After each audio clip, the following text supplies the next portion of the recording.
Welcome to the Pestle, reviewing and breaking down movies to look for insights into the movie-making process. Hosted by the Apocalypse. Finally, we're all outside playing again. Let's blow out the candles and start the show. Welcome everybody to the Pestle. Today's show is brought to you by Panucci's Pizza. The best pizza in New York with no delivery fees. Panucci's, we got a pizza going out. Come on! Welcome to the Pestle. I am Wes. And I am Todd. And this is the podcast where we analyze films to attempt to find out what makes them tick or not tick, or how to become better filmmakers from the perspective of filmmakers and a musician and a multitude of other things. Many hats go on our faces because who puts hats on their head? So as ridiculous. So as we dive in to I Am Legend, it's a fascinating idea, thought experiment of where would you go in the event of whatever, an apocalypse or at the end of the world, you're the last man standing. Do you have a fallback place? Like, yeah, I'm going to do X, Y, Z. What's your game plan? I'm not gonna tell you. Why would I tell you? What if you're a zombie and you remember? It's my thing. It's I your ruin thing. stuff. You never forget. The zombie never forgets. I feel I have a place. Nice. Well, okay. I know this feels awkward, but very cool. I do. Do you have a backup place that you don't mind ruining? Not really. I have one place. Nice. It's like one of those end of the world scenarios where the place. I love that you're not going to say it on the air. Like you're really. I'm not going to say it on the air. That one person who they're like, oh serious. Yeah, I listened to that one random podcast one day, and that random dude said he'd go to that random place, and I just happen to remember where that is. Muskogee, Wisconsin. I don't know where. Anywhere fun. Muskogee, Wisconsin. Muskogee, Wisconsin. There you go. I've thought about this really hard for the last 4 or 5 seconds. I would probably go to New Zealand. I feel like that's such a great location. There's, for one, tons of lamb or sheep or whatever. You could have as much food as you wanted. There's no predators there, so I don't feel like you would really have a struggle, staying alive against Mother Nature. It's temperate. Like you might have a cold season, but it's not. I don't think it's miserable. And I've been there. I feel like period for a small period of the cold season, even if not the most miserable of it. The only issue, of course, would just be getting there from Texas. That's half the fun, right? That's the journey. It's not about the destination, Todd. Survival is about the journey. I mean, how are you going to get there if it's the apocalypse? I'd just like to know. Well, I mean, again, I've thought about this really hard over the last 20 seconds or so. And I got to say... You just make up this question? Pontoon. Yeah. Just grab a pontoon across the Atlantic. Our ancestors did a lot more with a lot less. Did they? They did. That's true.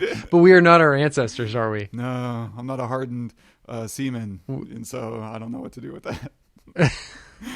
But once I did get there, life is easy.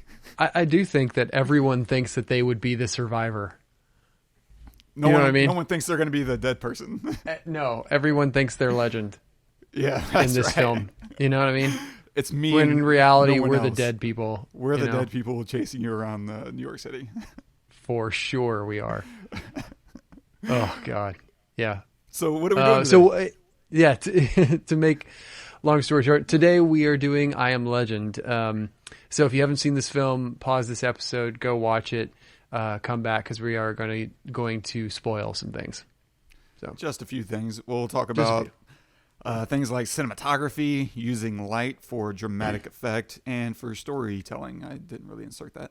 And we'll also talk about writing and storytelling. What makes this a fun movie to watch, and what is this movie about? And I don't know if I'm going to have a satisfactory answer to that, but we'll talk about all that and other such stuff and things and stuff.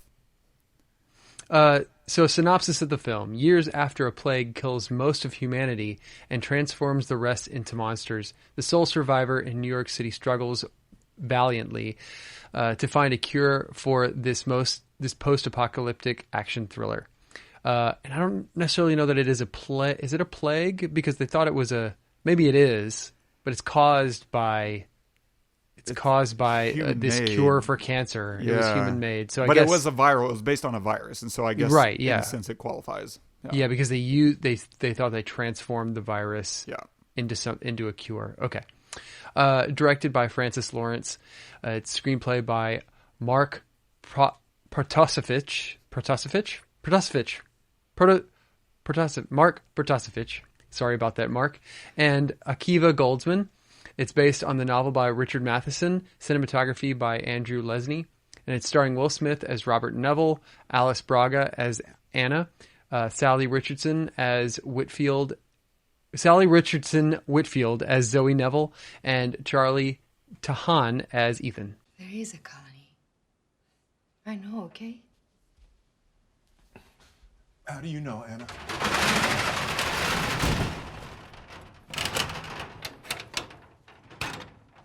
I just know.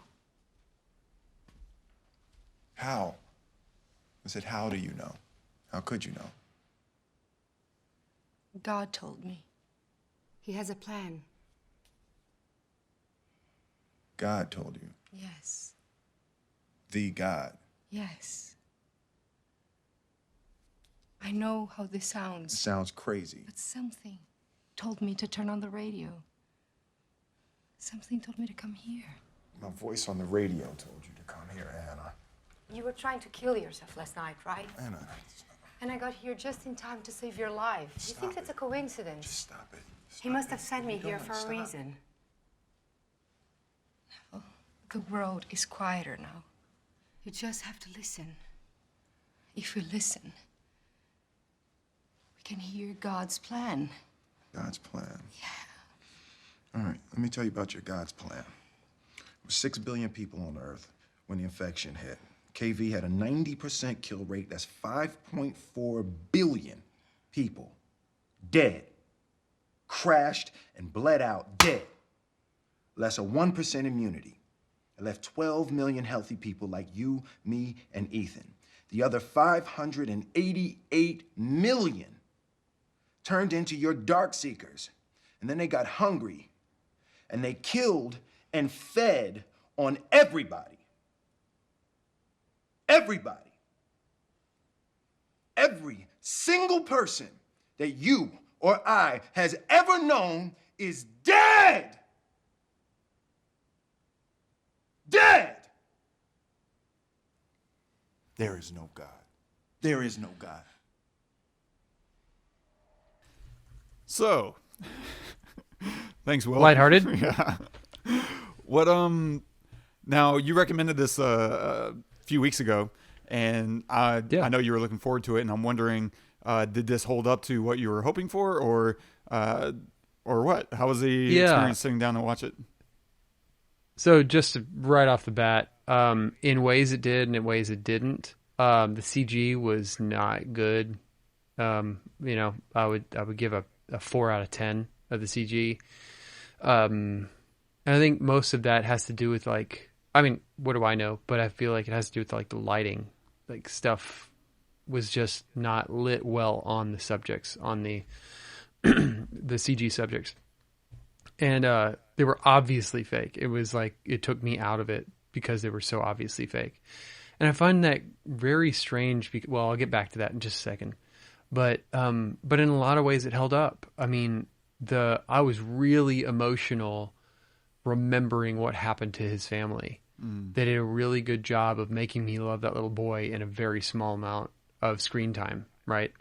I think they do 3 or 4 flashbacks before we know what happens to them, and I have very little small amount of time to really care about that kid and his mom, but I do. And so when I found out what happened, I or remembered what happened, I got pretty emotional. I was like, oh, please don't show it. Please don't show it. That's like the worst nightmare ever. And I felt like the editing was really fantastic there because they don't show it. They don't need to. They imply it, which is almost worse, because you just fill in the gaps yourself, and then you just feel like guilty for filling in the gaps, right? But it pulls you into the story because you're filling those holes that they give you. But they give you enough information to let you know what happened. I like the premise, especially right now with what's going on. I mean, everyone in the world is scrambling for a cure / vaccine for COVID-19. Pushing stuff through FDA approval faster than they ever would. Normally things take years, right? And there's a reason why, yes, it might cure the disease. However, what if it causes something worse? Which is exactly what what happened here. And so that, they have to do years of study to make sure that sort of stuff doesn't happen, or that it will work on these types of people, but not these types of people. And, but you have to get to certain level of clinical trials for that, and human trials and stuff. You and I have done that before. We know what that's like. And so it takes a long time, but we're pushing this through. And this is exactly what the premise was. So I think it's very timely. And yeah, so really the worst thing about it for me was the CG. And just to get back to what I said I would get back to is that part.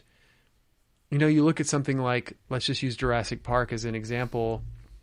The CG was amazing. It was unreal. Even now, go back and watch Jurassic Park, and you're just floored by this almost seamless integration with the live creature that they built. Like if it was like a live raptor with the CG version. Or the live T-Rex that's the pinnacle, right? The T-Rex, I think, is the best part of the CG in that film. And, it's really good. And then you have, fast forward, 20 years. And, we have a movie like this that has a really great story, a great premise, really great acting. And the CG just falls flat. And I'm sitting there wondering, did they run low on budget? Was it a call to say, yep, no, that's it. That's right.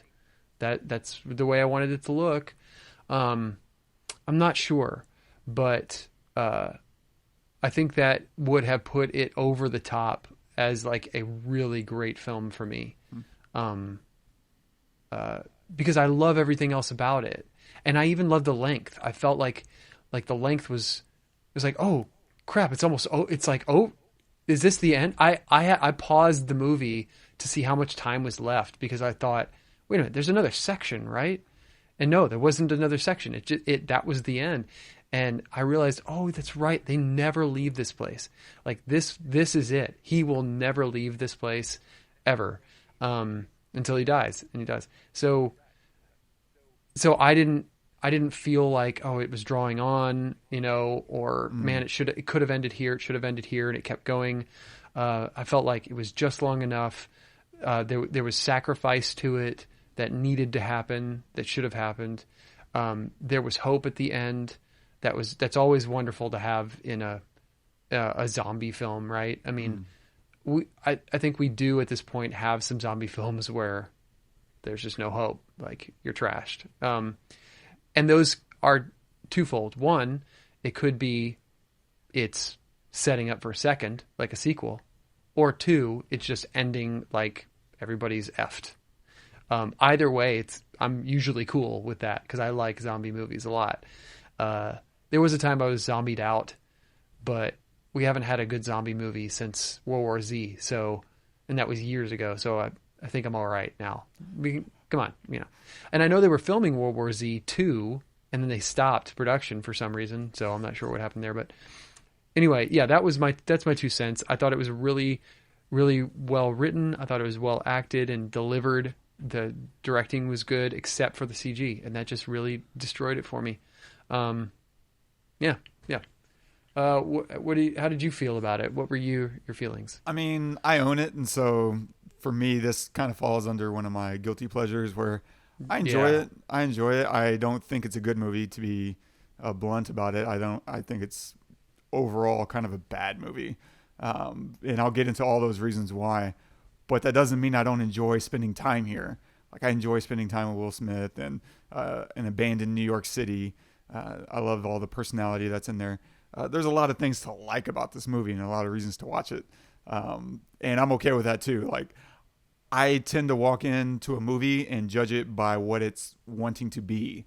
And so I'm okay if it doesn't end up being like, this poetic Shakespearean delivery of all the things important in life. Like, not every movie has to be that. And I don't think this movie's trying to be that. And I'll definitely get into that in a bit, but I enjoy it. I enjoy it a lot. I think it really does boil down to, if you like Will Smith, you'll really enjoy spending time in this movie. If you are ambivalent about him, you may not like this ride because it's him. This is his vehicle. Yeah, it's all him. All He's him. in almost every shot. So.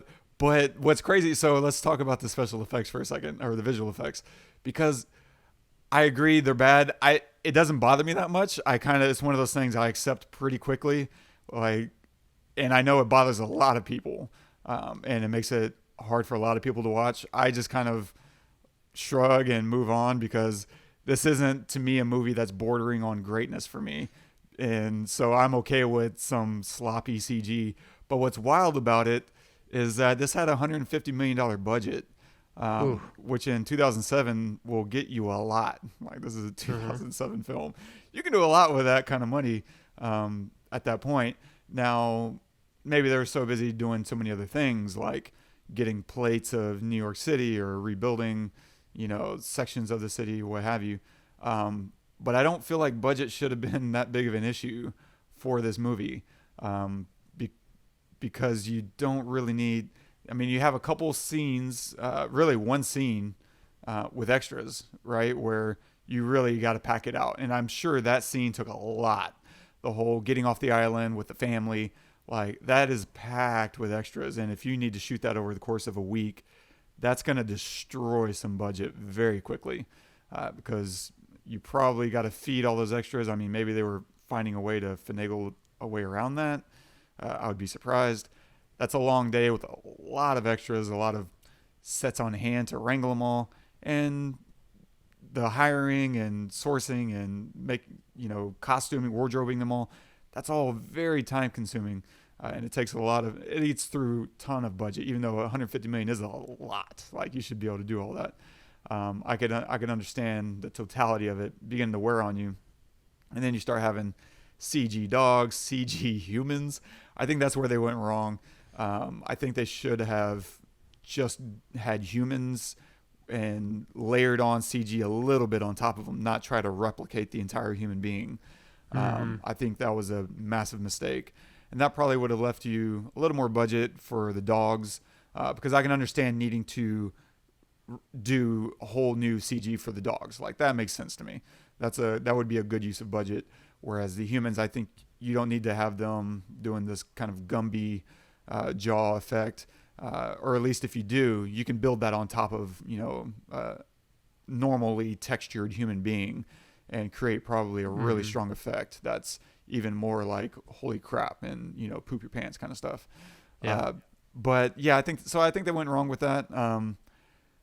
Yeah, shooting New York City, I think they probably rebuilt a lot of stuff and did a lot in post with templates and said, okay, we're going to grab some stills and we're going to rebuild this, and we'll put it on a backlot somewhere where we're green screening a ton and then inserting, and compositing all this in post.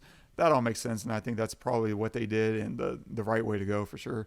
And I don't know. I have a hard time with that kind of stuff because I can see myself being able to do some of those things. And I'm like, if you get someone who really knows what they're doing, like a Joe Howells or, the team over there, I don't see that being a massive suckage, with your budget. Like, it doesn't have to drain all Yeah. your budget. I don't know, but Yeah. going back to the bigger question, it's fun. I enjoy it. I agree with you. I love the use of audio and the leaving the edits in the mind. We never see the helicopters collide, right? We just cut away before it happens, and it's like, oh snap! Like, we feel breathless. We feel his pain, even though he doesn't show it. He never really shows that pain. We just impose it onto him, and that's, I think, a really strong use of editing, like you said, and not overdoing the acting, allowing him to just be, instead of saying, show it on your face. No, don't. Make us feel it. Make us, empathize and place that on you. That's the best place you can put the audience in whenever we're fighting for the character now, even when he's not fighting for himself. But yeah, I mean, I'll run through some notes, and then I'll get to my big questions that I have about the movie. Okay, yeah. So cinematography, it's pretty straightforward. There's not a ton of indoor lighting. I mean, it's in there, mostly in the lab, but mostly when he's out and about and whenever he's, at home, it's mostly natural lighting, window lighting coming through. And I think that's to help kind of certify the sun as a representation of safety. Like, this is our safe place. Whenever we have access to the sun, we are safe. As opposed to, early in the film, Sam, his dog, goes into the dark building, right? He disappears. And then whenever he goes in, the flashlight becomes our main source of light. We feel swallowed up by the darkness, which is great. That's a great contrast from the daylight. And so that lack of exterior light down there represents and makes us feel that there's no safety of the sun here, and it kind of helps envelop us.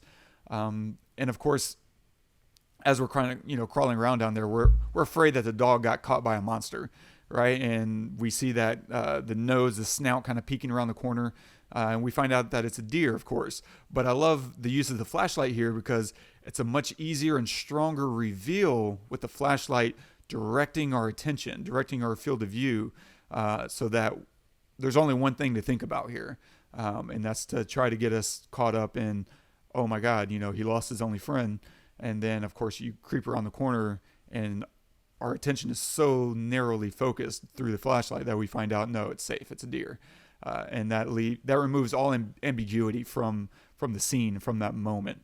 And I think that's just a really smart use of lighting there for sure. And of course, shortly after that, we accidentally shine the light on the sleeping monsters.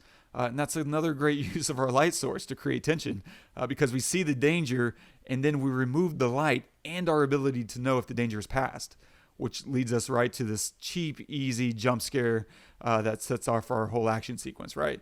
He looks up and the monster jumps at him, and he fires, and I love the noise after he sees and starts backing away from the sleeping monsters. Suddenly noise gets amped up like tenfold. This little board is suddenly like echoing, and you're feeling this tension of they're sleeping and this is a really loud noise. Are they going to wake up? I love that. And we also find out what happens right after that when a monster is exposed to sunlight, which reaffirms our affinity or our safety in sunlight. And so now we've begun also setting up some monster rules, which we'll get into in a little bit. But I love the whole sequence, the Fred sequence where he's out of place, right? They set up a trap for him because he set up a trap for them. And we found a smart monster who's now setting a trap for Neville. And so that whole sequence is interesting for a lot of reasons. The performance is fantastic. Will Smith is, I think, amazing in this movie. And because he's by himself, like, you really got to carry this thing. Well, yeah, because it's you. It's just him. But I like that sequence, and I love, for whatever reason, I love that his voice is hoarse. And it's probably, I assume, because that's probably like his fifth or sixth take of yelling, and it's starting to go out. He's starting to lose his voice. And I think it's a great choice. And maybe they were shooting in, natural light there, and so you're kind of rehearsing through the scene to make sure you get it right. So maybe he's been running through it, and now this is the take that we got to get because we only have one shot at this thing. And so we've set up XYZ cameras, and we're going to nail this thing down. And so that sets up, right, the trap. He gets grabbed and he bangs his head. The blood drips. And of course, they're sharks, right? They're attracted to blood, as established by his trap earlier, right? He crushes the blood vial. And so we're establishing this idea that they're attracted to the scent of blood, and now he's dripping blood. Very simple, easy visual communication that if you're even remotely thinking about it, the consequences, you understand the blood dripping into the water is a bad thing. This is going to attract their attention. And what I really love in this shot as he wakes up and he's cutting himself loose is this angle that we use. As he cuts himself loose, we're looking down and we get a really strong sense of the height and the drop, which really sells the pain of the landing and the knife jabbing him in the leg so deep. That thing is hilt deep. That is a brutal stab.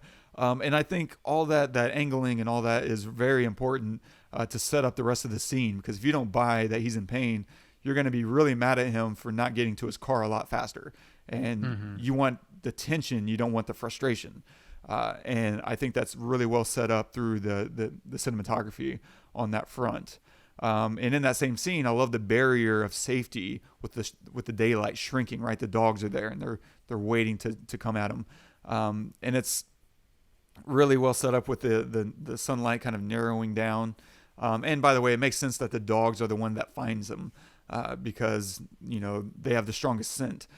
Dogs, I want to say, have like, the weakest dog has like a nose a million times stronger than humans, something along those lines. It's absolutely insane. So it makes sense that the dogs would be the first ones to find him even before the sunlight is all the way gone. And so I love kind of the inner working. There's some logic that's at play there that I think is really smart. And so it's very simple. It's classic dramatic effect of the sunlight kind of barrier, right? You have the dog that gets hit and reinforces this idea that they're allergic to sunlight, and that it can kill them. Very classic, simple, tension building. It's completely driven by the narrative need more than anything, I think, story specific. But they did, because, like, why now? Why does it have to be happening right now, this moment that the sun is setting? But they do a simple and smart setup again with the alarm clock earlier, right? That nicely helps tell why he's waking up right then at the last moment, because he has an alarm set off to remind him, hey, sun's about to go down, get out. And so that alarm goes off, wakes him up, and now it triggers this moment. And so there's some very simple, smart setup and payoffs that they're doing that don't ask a lot of the audience, and have its own internal logic to the story, which I appreciate, as a, I don't know, moviegoer, as a writer. I'm like, man, these are very simple setups and payoffs. And you're not asking a lot of the audience, which is going to become a problem here momentarily. But as I go into story and writing, before I get into my issues, I want to reaffirm and go back through what makes this a fun movie and worth watching to me. And it starts with, as we were saying, Will Smith, right? He injects so much fun and personality and charm into the movie. And of course, he has to carry it all. We watch him talk with mannequins and have a crush on one of the mannequins. We laugh, as he's awkwardly quoting Shrek, and generally losing touch with humanity, even as he's trying to save it. As the story unfolds, we realize he has completely lost his mental grounding, to some degree, his social adequacies, which is flatly pointed out by Anna. And yet, after Sam dies, it breaks him. That's the last straw. So that scene of him crying at the mannequin, like begging the mannequin to say hello to him, is fantastic. Just unreal. It's hard to believe he's the Fresh Prince, right? It just, he's such a good actor. And it's such a good moment. Like, we see Sam turn, and so we see all and I think this is one of those rules that you need in a monster movie about infection, whether it's zombies, vampires, whatever it's going to be. You need to see what it actually looks like when someone turns from normal to infected. And they give us that moment, right? We see him open the eye and see the eye go. We see him losing hair, and we look at his teeth. And then we see him like start jumping. And that's a heartbreaking scene because we're watching Will Smith kill him, like, cheerfully. And it gives us so much empathy to play with, to buy into, you know, his hopelessness that you were just talking about, which is super useful for the next sequence, because we've already seen Neville's mental state erode, right, from everything setting this up to talking to mannequins, and after him having to kill his only friend that we've seen him risk his life for. This adds to his despair perfectly and guts us really well, assuming, you know, you don't hate the dog for nearly getting him killed in the first place. But I think we live with that just fine because the dog ultimately saves his ass, right? So I think that kind of clears it whenever he's fighting these other dogs. This is his element. This is what he's there for. And he kicks ass. Like, Sam is legit. Yeah. Yeah. I'm on board. And so other reasons to watch this movie, and I think it's fun and worth watching, is abandoned New York City. Like, hanging around this empty city is amazing. We've seen this almost exclusively. There's only a handful of films that tackle this in an empty state, and this is one of the very, very few. And it's fun. Like, we take a tour of how he occupies the city, right, in these fun, silly ways. He's racing down whatever Broadway. He's playing golf on a fighter jet. He's, like, hanging out, hunting deer in New York Times. We see the Flatirons overgrown. And so there's just kind of this fun visual element to occupying how he occupies the city. We also get to, I think it's fun to see his cool fort, right? He's taken whatever, this brownstone or whatever it is, and he's turned it into his own little fort that, as a guy, is like my childhood dream, right? To have a fort that has all these cool things, the endless food stash and the metal shutters and the rigged fail-safe plan with explosives and hidden weapons. And he's got all these things ready to, if anything goes wrong, he's got plans and contingencies and extra contingencies. And he's got a lab. Like, I think there's just kind of this fun, boyish quality to it all that I really enjoy. The inner boy in me, the endless 10-year-old that, you know, just wants to explore those spaces. It's satisfying for me in that way, endlessly. And then, of course, you got monsters. Like, who doesn't want, you know, it's an empty city except for the monsters at night. They all come out. That's just a really fun dynamic. I have no problem.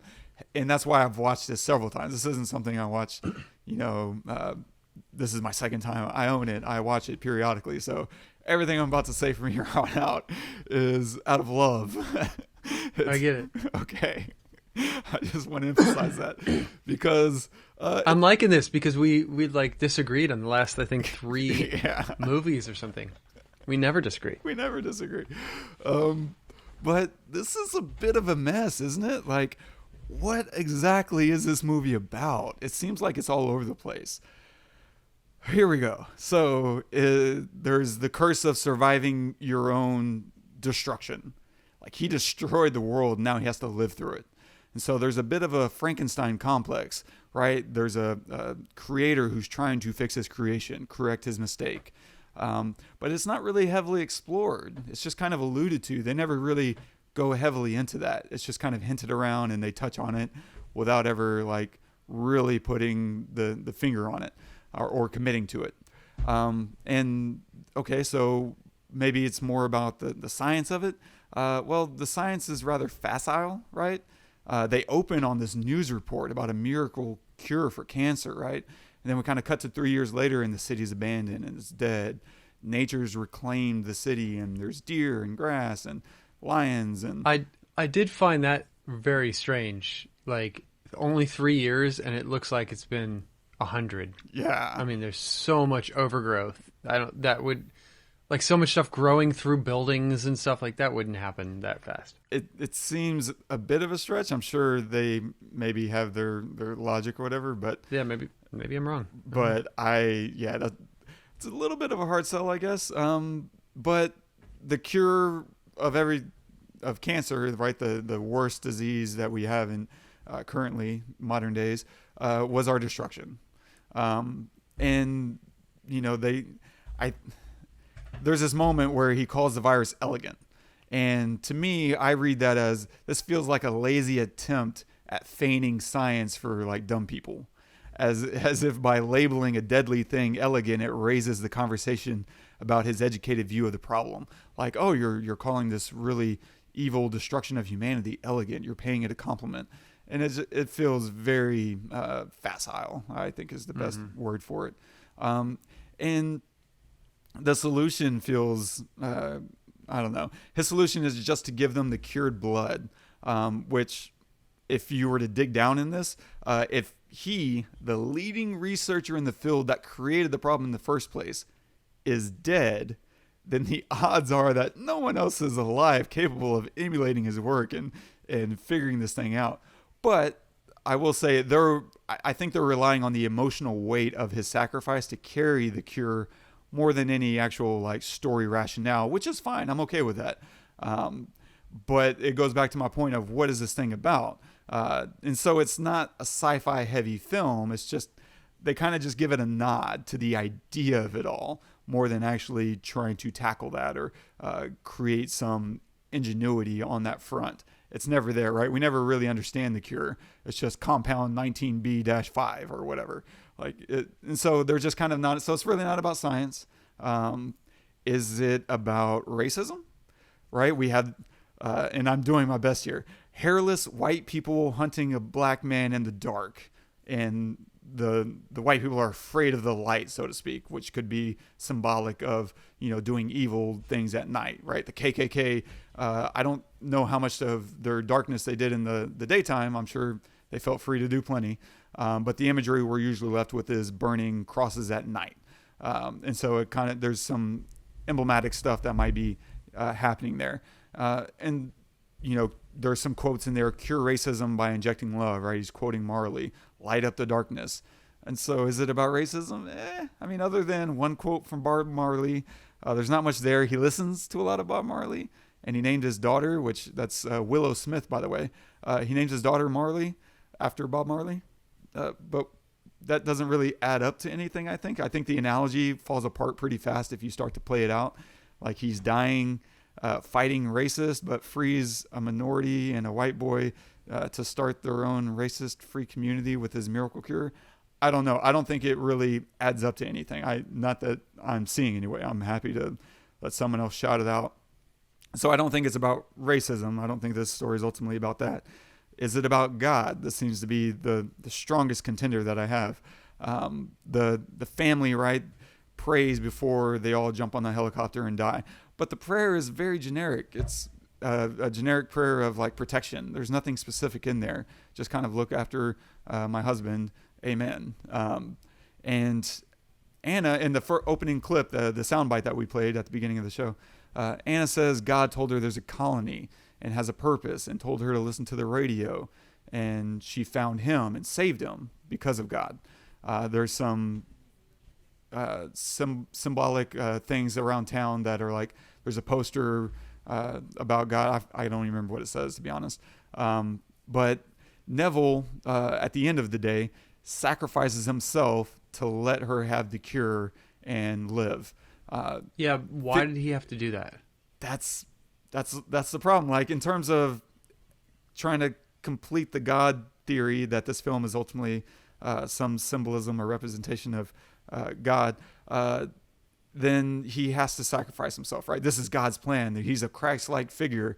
He died to save humanity, cured by his work. But it seems kind of haphazardly thrown in, and really only in the last like 20 minutes of the film. Like, this isn't something that's been playing out thematically throughout this whole thing. There's not a very pointed setup or payoff, and is muddied by other conversations that are happening in the film, such as whatever racism and the science. Like, there's just it's very muddy. And I agree. Like the sacrifice doesn't seem very worthwhile or necessary. And I don't think the emotional component was strong enough. And I think I get to that in a second. But so I don't really feel like there's a strong case to say that this is really about God and his redemption or him coming back to the faith, especially if coming back to the faith means he needs to die for it. That feels like a waste. But he doesn't say anything about God when he does it. Well, does he? at the end when he's giving her the cure and he's locking her away, he's kind of turning around again. He's like, this is God's plan, or this, you're right, this is the plan, this is what you were here for. He alludes to it. I think you're right. I don't think he specifically states it, but he says, you were right, this is what you were meant to do. And so there's some allusion to it, but it's not very strong. That sounds more motivating. You're right. To like survive, woman. This is it. Than it does like you were right about God. Yeah. And so if it's not about God, then this is a stretch again. It's just a zombie movie. Is it? No, I'm not done, Todd. You're going to hear this. Oh, okay. Sorry. Is it about mental health and loneliness? I think there's, something in there about it. There's conversations and relationships with mannequins that hints at, some deterioration of his mental health and the state of his need for a social aspect. And so it seems like he tries to commit suicide, right? Which could play into some of the mental health relationships at stake. Right. He sets another trap on the dock. And I love the silent sprinting, right? The calm before the storm. That's a really great setup moment, man. It's such a beautiful moment. And he's trying, but what's happening here is he trying to go out with a bang? Is he trying to commit suicide? She even says so, after the scene. She says, I think you were trying to kill yourself. And he's rescued, of course, which gives us a flashback to the imminent death of his family, right? It's underscoring his losses and his despair. But nothing else is really built from this. She rescues him, and now we get to have kind of our first real conversation of the movie, right? Every other conversation was a flashback. It wasn't real time. And so, which highlights his inability to connect with people. But there's nothing really comes of that. It's not like suddenly, he learns to live again, or he learns to connect with humanity again. Instead, he just sees that there's a cure and that he can help undo a little bit of what he's done. And he does. He ends up killing himself, but with a different motivation beyond that. Like, it's more of hope and sacrifice for whatever reason. And there's, right, the Dark Seekers find him. The cure works, but he's out of time. The smart monster, that we find one for whatever reason, that's never explored or explained. There's just a smart monster. And I think the point of that would be to point out that there's still something in there worth saving. There's still some kind of humanity left in them that, is worth fighting for. Of course, he ends up killing him. And so, again, what are we doing here? And so the monster's, right, trying to break through, and he can't really finish his cure or whatever. And maybe, I think at the best case scenario is Neville feels like he has a chance to save his family, right? He couldn't save them the first time, but now he can save them symbolically through this woman and not her son, but a little boy. And now he can cure the disease and restore his faith. And but like you just said, his redemption feels really unnecessary. It feels cheap. And kind of a bottom line, this movie feels like a situation where they kind of forgot to tell a story. And it sucks because I think any one of these things could play really strongly. And I think you wind up with a much more fulfilling experience by just changing all these moments to one thing. Like, it opens on this sports talk announcer on the news discussing the game, and blandly, and there's a lot of wasted moments in here that could have added up to something much, much better. And it probably would have called for rewriting the ending a little bit. I think you still could have had an action-packed ending. I think that's all they were going for. We want people to feel like he sacrificed himself, and this is his legend. It was a very cheap payoff, and a very thoughtless payoff that could have been so much more if you took all these random bits and pieces of conversation and redirected them to one thing and said, we're going to discuss his redemption, and we're just going to make it about him being redeemed for his mistake. He's got this Frankenstein complex, and we're going to really commit to all these conversations about what he's done to humanity and how he's going to restore humanity by sacrificing himself. And you can tell such a stronger story if you commit to one of these things instead of, buckshotting all the things. And I have very few notes left. Like the exposition, I like the exposition. I don't have any issues with it. It's simple. Yeah. It's pointed. The fridge, he opens the fridge up and it reveals the time cover, right? Him as savior. And it's this question mark, savior. And so it's kind of pointed to him being the head of this miracle cure. And it tells us he's an important figure in the downfall of humanity without ever saying a word. We see another one later whenever he's foraging, so to speak, to stay in the light. And that's just news clipping on a board. And it's slowly revealing the monster rules. Every monster movie has its rules, and they're slowly setting up all the rules. And then we see, and I love the stay in the light bit, right? It's quick, it's easy to digest, it's just a snippet. And now we know monsters are light sensitive, or for whatever reason, you're safe in the light. So there's some conflict between the monsters and light. And we see that they sleep in the dark, right? He goes in with chasing his dog, and we find them sleeping. So there's some level of humanity, but they're in a group. There's this heavy breathing, and it kind of looks like bats. And it's lightly indicating that they're kind of vampiric, right? His trap tells us that they're attracted to blood, which kind of says vampire, but they kind of move and act like zombies. And so they're kind of this hybrid zombie vampire-y thing. But they're not smart or talkative. they have very little to say.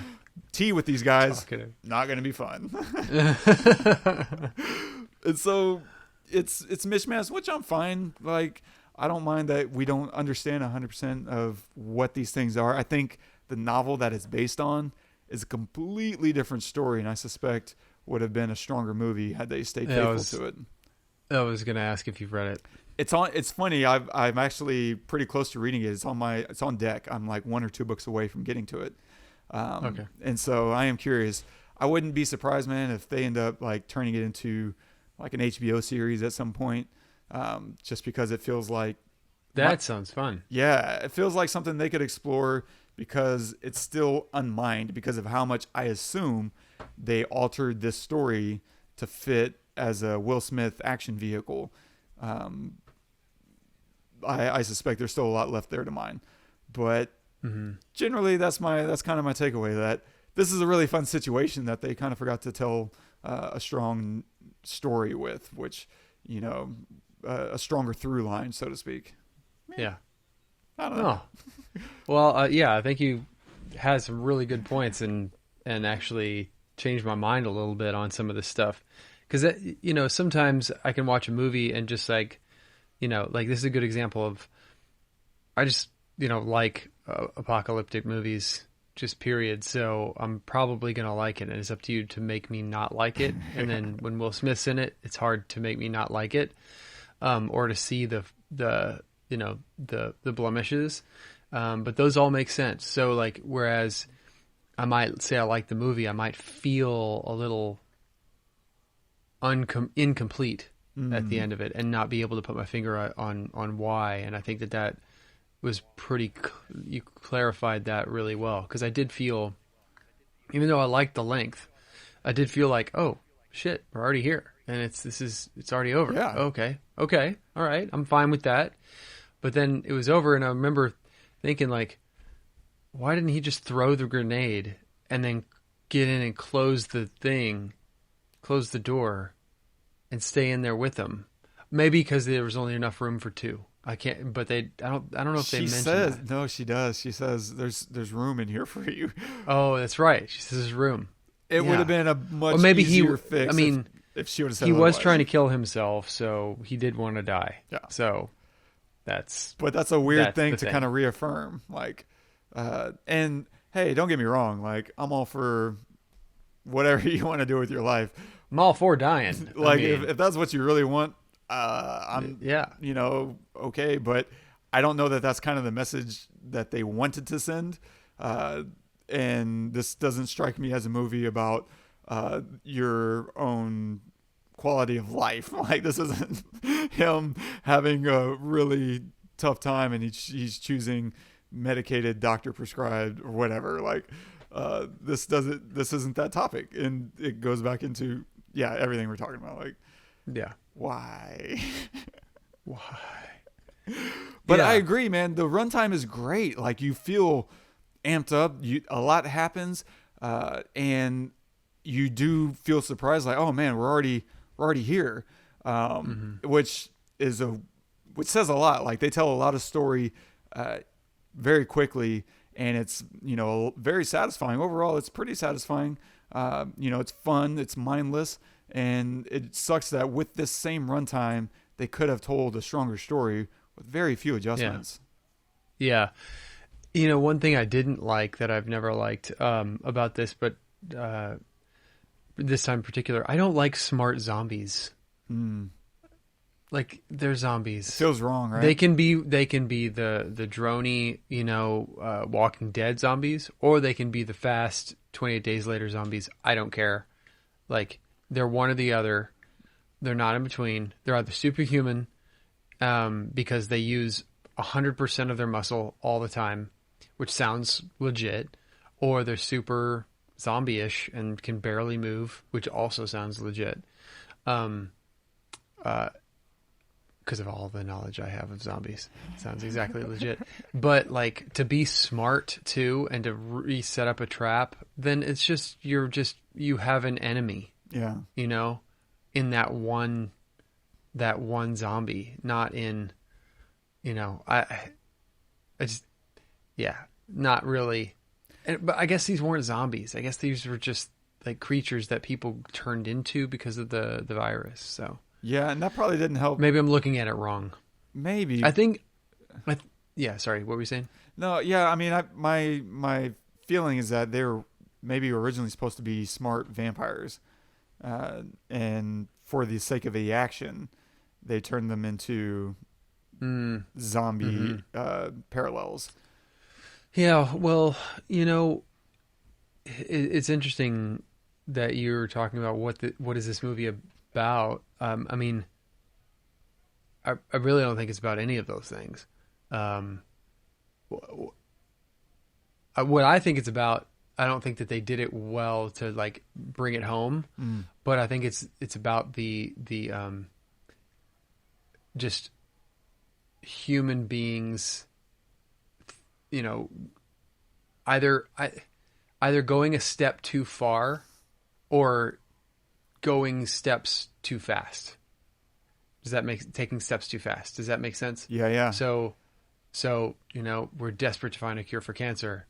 So, we do, and we're putting it out, and we have all this knowledge and all this stuff, and then it just completely backfires on us. Now, obviously, we lose that.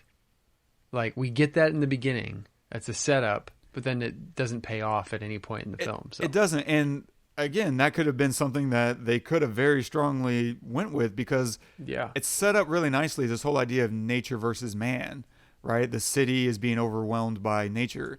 And so, the idea that we tinkered with nature to turn it to our advantage and it destroyed us. Like, if they would have committed to that, that would have been a badass story. Like, there's so much more you could have done with that.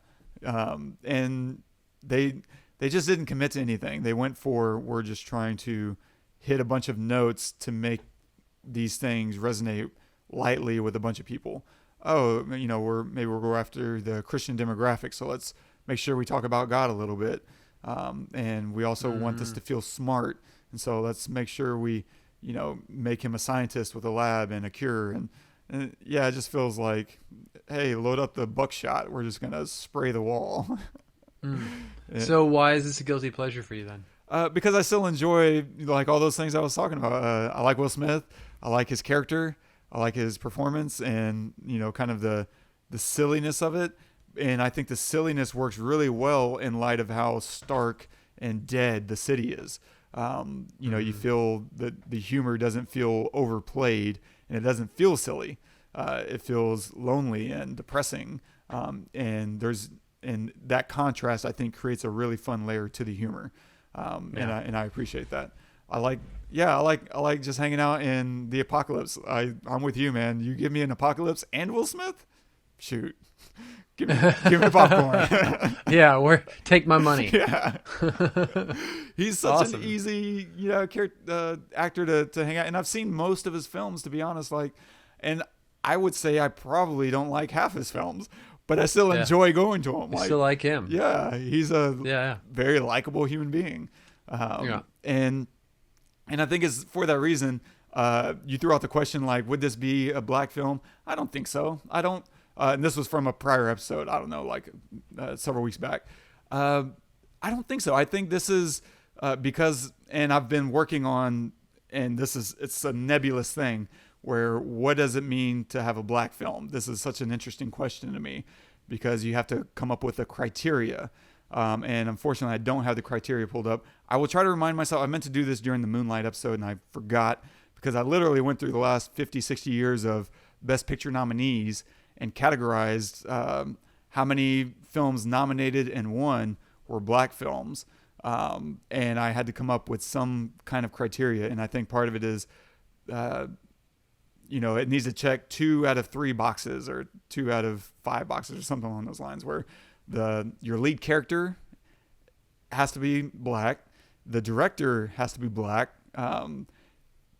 And at a minimum, black character, black lead, that's a bare minimum. And I'm pretty sure Francis Lawrence is white. I'm not 100% sure. So if you're not, my bad, homie. But, if this also just feels like a Will Smith vehicle. I think he's in so many non-black films that that kind of skewers the picture for me a little bit. But and if it's not, because there are black films that are made by white directors, like Spielberg made The Color Purple, and that's very well. And so you need a majority black cast and preferably a black script behind it. Someone who was black that actually wrote the script. So you need, I think, some level of perspective from, the black community, preferably the American black community. Because even though Steve McQueen is black, he's British. And and I'm not going to speak on behalf of all of Black America, but his perspective may not be the same as someone who grew up black in America. And so whenever I'm thinking of black films, I'm specifically thinking of black American films, which narrows the pool down a little bit. And so, I don't know, I feel like this misses a lot of the criteria. But what I love about it is it's a very diverse film. Like, you have Will Smith, his family's black. You have the next lead character, Alice Braga. I'm assuming she's Spanish. I don't know. She might be Mexican or some other nationality. I have no idea. So apologies for, if I'm butchering that. And I love that, she's an excellent actor, and my recommendation is focused on her. So stay tuned for that. But it's a really diverse film, and that's really cool to see, in the apocalypse, so many minorities survived, which is usually not the way it goes in white films about the end of the world. Right. And so that's great. There's a lot going for this film, diversity-wise, and that's badass. But yeah, I think I just enjoy it. I mean, it's fun. Okay. Why not? Cool. Hey, that's fine. I enjoyed it too. So. Not, and thanks for the insight, man. That clarified a lot for me. It was really good. No, I'm glad we did this. I'm really glad we did this because we so often do tier 1 films. A lot. If you go through all the movies we've done, most of them are excellent movies that don't have these issues. And so it's been really refreshing and helpful for me to go through a movie that didn't have the answers to help illuminate maybe whenever I run into this in my own work to find out, oh, here's where I'm going wrong. Here's where I can, make this add up to something more than the sum of its parts. So yeah, I'm glad you recommended it a few weeks ago, and I'm glad we sat down and actually went through it because it's still fun. Yeah. Got to hang out with. So what would you give it out of 10 then? Ooh, 6. This is for me, a 3 out of 5 stars, and I extrapolate to 6 out of 10. So to me, it's fun. It's good. I would have given it a 7, but you talked me down to a 6. Like we said at the and start. If I really like a film, you can't talk me down. So this is a good. You did good. Well, like we said at the introduction, like all I do is ruin things. That's why I don't get to go to your bunker. Yeah, no, you can't come. Excommunicado. So, yeah, so like my wife and I, we have a word too Ooh. that we don't tell anybody. Zitsy So, fly. well, and how'd you know it? Oh, that's so good. That's so good. Oh, my kids know it, and they know not to tell anybody. And my wife knows it, and we made it when we got married. And it's you know why we made it? We made it so that if one of us dies, right? And you need to send the message. We can communicate with each other if there is an afterlife and we are ghosts or whatever, because I say that doesn't exist, but what the hell do I know? I know nothing. I know about as much of the stock market as I know about the, post life. So, we have our word. And so when that word shows up, we know whatever. That's cool. No, I have a similar word I made up that if I ever want to communicate to myself from the future, hey, oh man, I can use that. So, wow. And what's great is I don't know how to spell it. And so that'll be part of the sign that, oh yeah, that's me. Cause I didn't know how to spell that. Oh, it's fantastic. Oh man. Yeah. There's just some things that you can't tell people, like where your bunker is, your apocalyptic bunker, and your special family word. Keep it secret. So, keep it safe. Keep it secret. Keep it safe. Yeah. Nice. Exactly. It's my totem. Yeah. Fantastic week, man. Thanks so much. What are we doing next week? Well, first, what are you going to recommend? Oh, we're going to do that first. Yeah. Okay. So, I'm going to recommend an album. And you probably know it, but yeah, you know where I'm going with this. So, years ago, I was turned on to this record by a manager of my band at the time, and she said, "Man, you got to check this out. It's this guy. He lives in Portland or somewhere in Oregon, and he's a jazz pianist, but he put out this album." It's a concept record about that parallels a long-term relationship, and its arc from meeting the person, falling in love, the whole thing. First time you have sex, and then the downward spiral, and then the eventual breakup with a zombie apocalypse, I was like, oh my God, I got to listen to this. And it's unbelievable. It's so good, and it makes me weep in moments still to this day. I think it was 2009 or something where it came out, maybe 2008. And it's just 2009, and it's so good. It's called so the artist is Gavin Castleton, and the album is called Home. It's from his 2009 release, and it's on Bandcamp. And he's the kind of guy who's like he's a musician by trade, and COVID's really hurt him a lot because you can't gig as a musician. You lose pretty much all your income when that's your only income is to play shows. So, I will send a link to you, Wes. We can put it in the show notes to his Bandcamp, where you can either buy the digital version of Home, or for $9, or you can buy his whole discography for like $50 or something. And he's an amazing pianist and an incredible songwriter. I follow him on Instagram, and he's posted a couple of songs that he's written in quarantine. He has a daughter now, and he wrote a song for his daughter about him and his wife or girlfriend or whatever breaking up. But it's to his daughter about things like just it's just unbelievable songwriting. So yeah, Gavin Castleton, Home, 2009 link will be in the show notes. Nice. Very excited about that. And you're right. That's a badass album. Like, I listened to awesome. it way back whenever you recommended it. You should listen again. It holds up. I agree. I will. I'm going to go support the cause and throw him some bones. Nicely done, man. Mine is going to be much less fun. I'm going to recommend, if you want to see Alice Braga again, like, she's done a lot of really great films. She's an incredible actor. I'm going to recommend Blindness. but with a caveat. It's I Am Legend if everything was the worst. Like, this is a movie. It's one of the most violent films I've probably seen. And it's like top 3. I think the only one that I couldn't watch, if I had to watch this or like Martyrs, I would watch this. But that's how bad it would have to get for me to want to watch Blindness again. So I put a big asterisk there. You need to be able to like watch a Disney film afterwards or something, because it's such a dark, heavy, brutal film.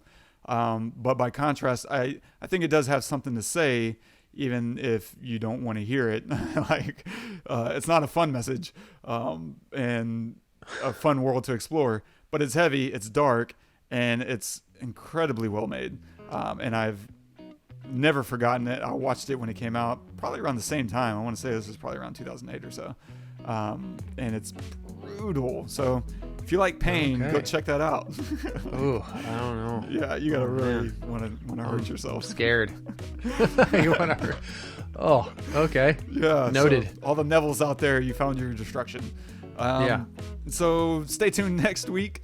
We're going to be doing Dope. If you've never seen that, it's a fun little movie. It's cinematography by Rachel Morrison, who's like my favorite cinematographer. She's amazing. And it's a fun little movie. So go watch Dope and come back next week. And if you want to, subscribe, don't forget, review us on iTunes. If you have not yet, we could always use one more. And if you want to drop a note on this episode and tell us what you think it's really about that we missed, and it's just so obvious. Obviously, this is about, I don't know, how goldfish survive everything. I have no idea what you could pull out of your, hat. So drop us a note here at thepestlepodcast.com/IamLegend. Awesome. And we'll leave you with the quote of the day from Bob Marley. Every man got a right to decide his own destiny. Might as well quote Bob Marley. Absolutely. Yeah. Yeah. I got nothing really to add. I got nothing to add to that, man. Yeah. I totally agree in every single way. Yep. I totally agree. This has been fun, dude. Thanks, man. Thanks so much for the insight. Yeah. I didn't know most of that stuff. I didn't think of most of that stuff, and it really opened my eyes. Hopefully it opened your eyes too. Thank you guys for joining us. Join us next week. We'll be covering Dope. Until then, I'm Todd. I'm Wes. Go watch some movies.